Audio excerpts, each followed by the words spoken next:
Mr. Chair, I rise to offer my amendment number 163 to the Defense Appropriations Bill to prohibit funding for President Biden's executive order number 14019 entitled Executive Order on Promoting Access to Voting.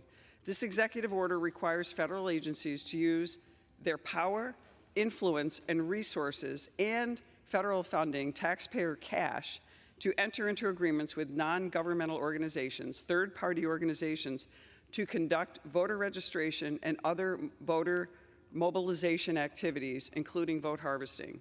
Mr. Chair, this executive order is nothing but a blatant attempt to transform the federal government into a partisan get-out-the-vote machine for Democrats. The Department of Defense should be completely nonpartisan and should be using taxpayer funds to actively engage, should not be using taxpayer funds to actively engage in get-out-the-vote operations that have nothing to do with the core mission of the Department of Defense, not to mention the obvious mission creep and Hatch Act violations this activity would trigger.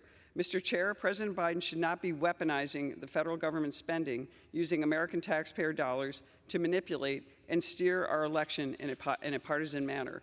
As the co-founder and the chair of the Election Integrity Caucus, it is my privilege to introduce this amendment to restore transparency and confidence in our democratic process while keeping partisan federal bureaucrats and the swamp, literally, from deliberately tipping the balance at the ballot box.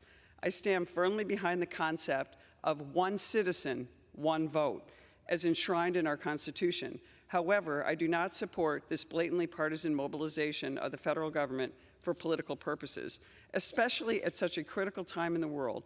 The Department of Defense should be laser focused on the missions at hand and countering our adversaries, such as the Chinese Communist Party, not implementing a partisan get-out-the-vote initiative.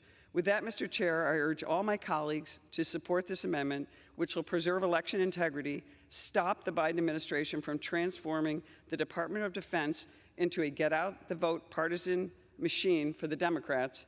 Let's make voting great again. I reserve.